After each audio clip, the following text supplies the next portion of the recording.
Assalamualaikum warahmatullahi wabarakatuh. Selamat pagi sahabat. Ya, semoga semuanya sahabat dimanapun senantiasa diberikan kebahagiaan dan senantiasa ada di dalam limpahan karunia Allah Subhanahu wa Ta'ala. Sahabat, pada pagi hari ini Abah Haji ingin mengajak tafakur ya tentang apa yang dikatakan oleh Jalaluddin Rumi. Beliau berkata, jangan lupakan jiwamu ya. Di dalam sebuah kitab Jalaluddin Rumi menceritakan tentang muridnya yang datang kepada beliau. Wahai guru, ya, maaf saya lupa dengan satu hal.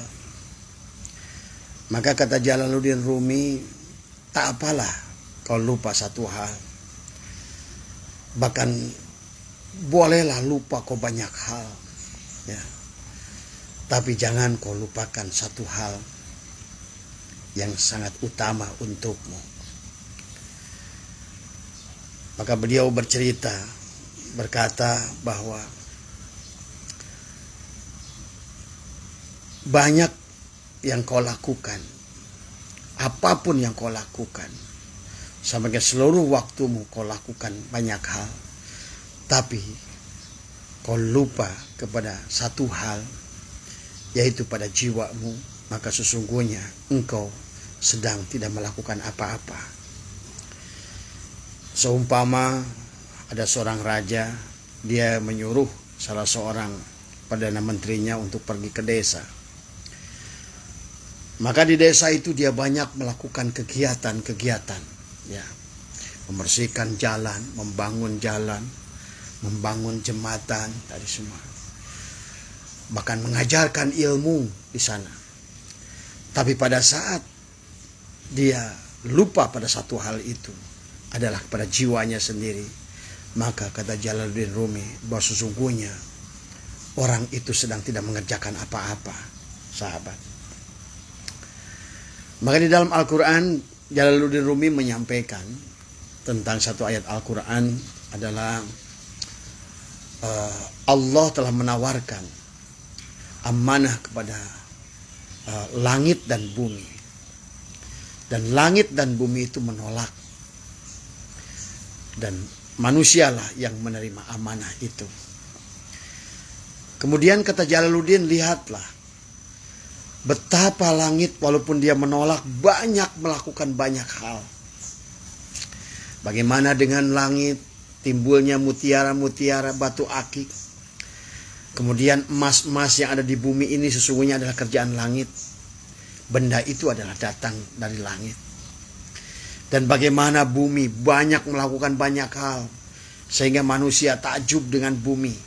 Bagaimana tanah bisa menghidupkan banyak hal. Tapi kata Jalaluddin, walaupun sehebat apapun tanah, bumi, dan langit melakukan banyak hal, pada saat mereka itu tidak bisa melakukan yang satu, maka tidak ada pekerjaan yang telah mereka lakukan. Kemudian Jalaluddin menyampaikan tentang firman Allah, walaqad karramna bani Adam, bahwa Allah telah memuliakan Bani Adam. Kata beliau, Allah tidak pernah berkata Allah memuliakan langit dan bumi, tetapi yang dimuliakan adalah Bani Adam, adalah kita. Betapa berharganya jiwa kita, betapa mulianya kita manusia, karena kita membawa amanah Allah. Faidah sawaituhu wa nafahtu fihi min ruhi. Sungguh sangat disayangkan, kata Jalaluddin, manusia melupakan jiwanya dan dia sibuk dengan jasadnya. Padahal milik Allah itulah, jiwanya itulah milik Allah.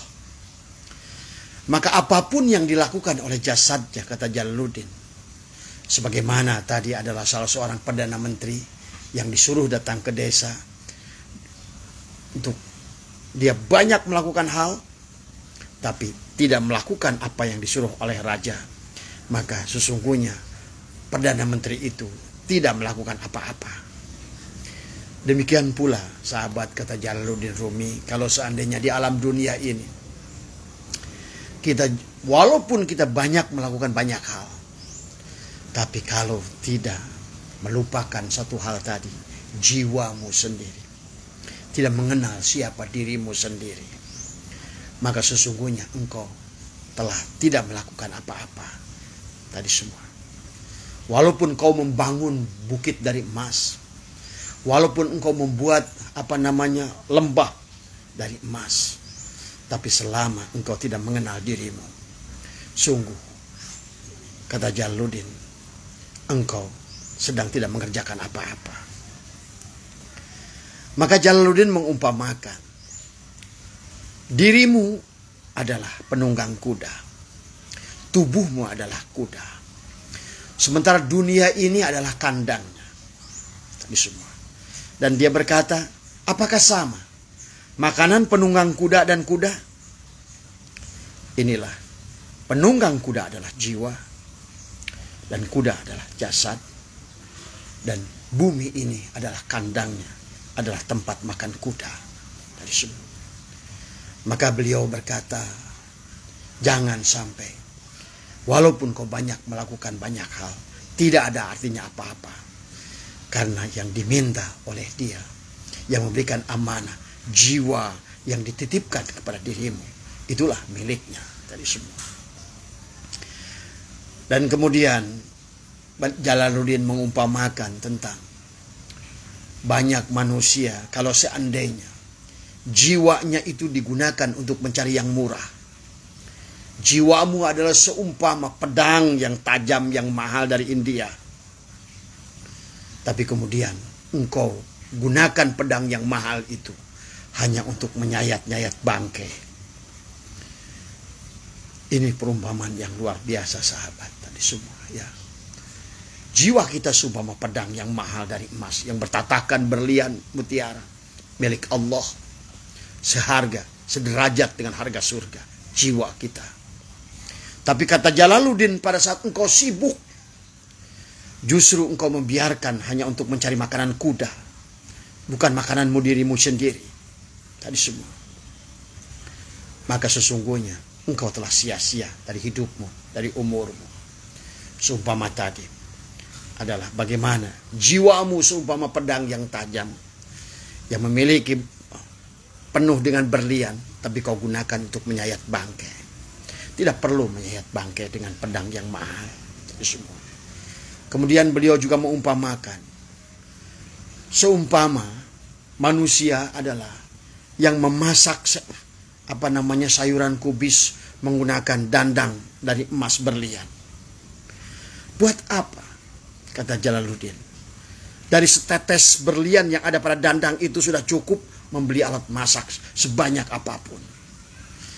Sementara kau gunakan jiwamu adalah untuk perkara-perkara yang murah.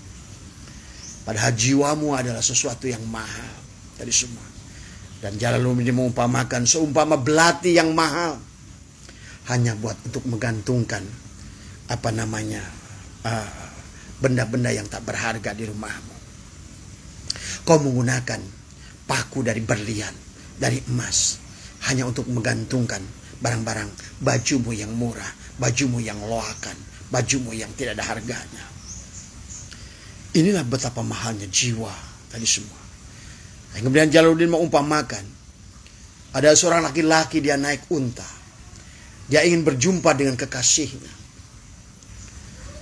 Kemudian dalam perjalanannya itu malah dia hilang kesadarannya karena untanya adalah terlalu mengendalikan dia dengan luar biasa.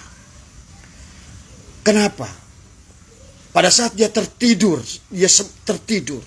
dia tidak tahu bahwa unta itu adalah punya anak di kampungnya. Unta itu punya kandang di kampungnya. Maka pada saat seorang pemuda itu bangun, dia menyadari, kok kenapa saya berada di kampung saya kembali? Inilah gambaran jiwa kita yang dibawa oleh jasad. Jasad kita diumpamakan unta tadi oleh Jalaluddin.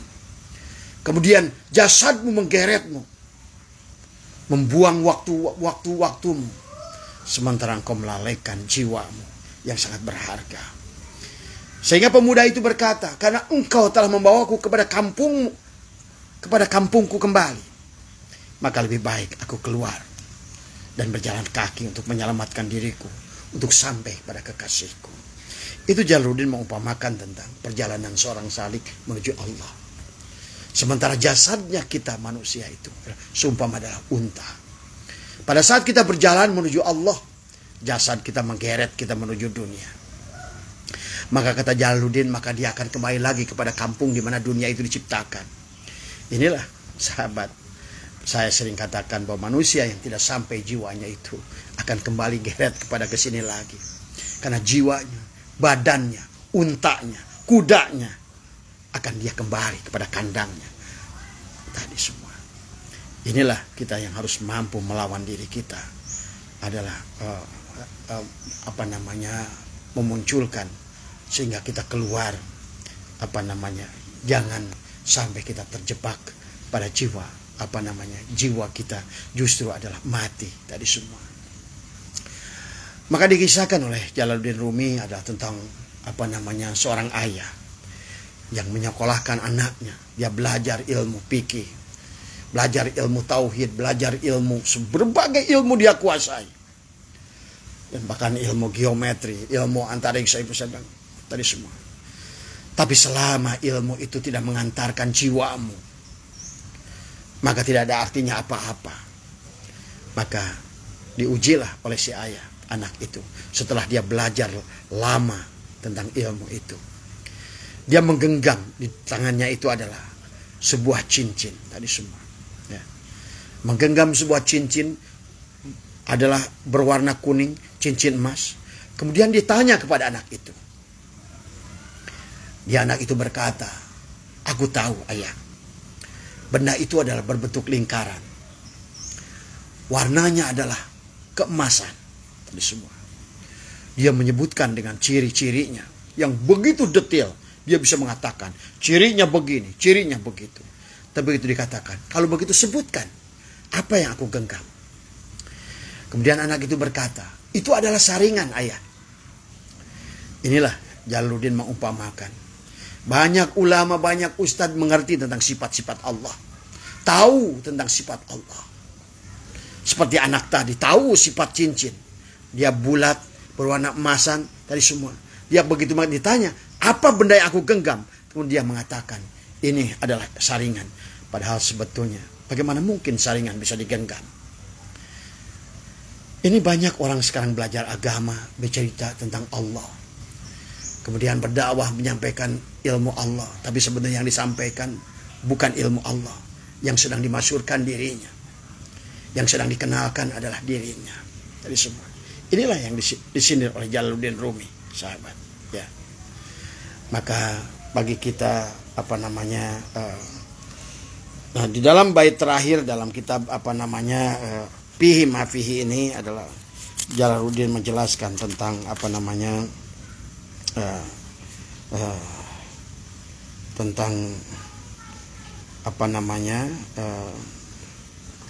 dijelaskan di sini oleh beliau adalah bahwa tentang diri kita tadi semua, bahwa tubuhmu adalah kudamu tadi semua, dan engkau adalah penunggang kuda, dan makanan kuda adalah berbeda dengan makananmu tadi semua.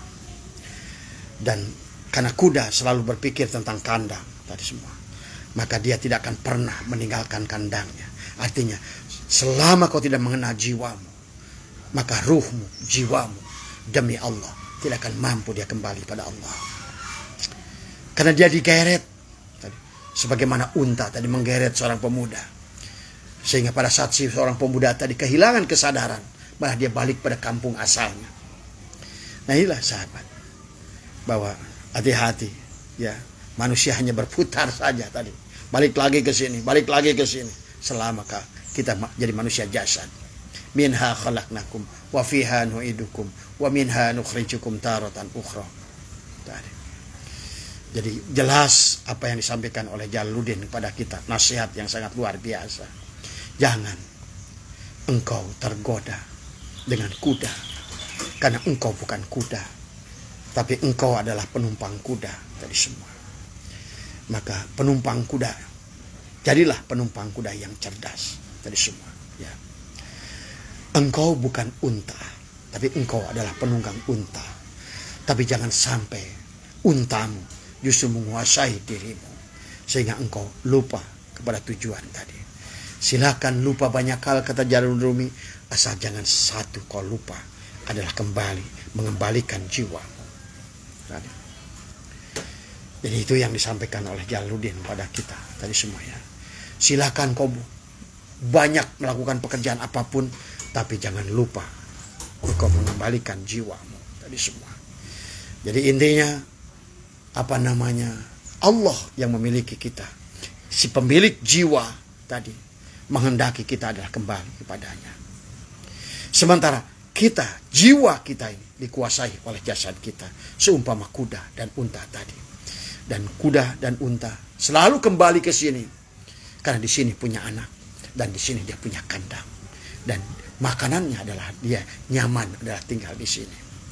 Mudah-mudahan dari sedikit dari apa yang saya ambil dari kitab Fihi ma Fihi, adalah kitab Jalaluddin Rumi, adalah sedikit memberikan nasihat kepada diri kita bahwa jangan sampai kita banyak melakukan hal, tapi kita melupakan jiwa kita.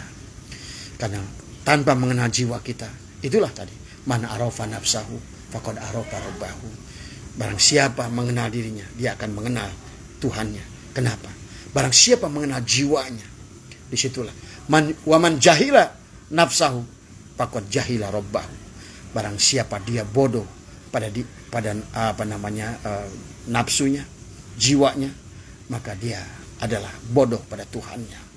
Itulah seumpama tadi penunggang kuda, seumpama penunggang kuda yang lupa, malah sibuk mencari makan untuk kuda. Dia lupa memberi makan untuk jiwanya sendiri.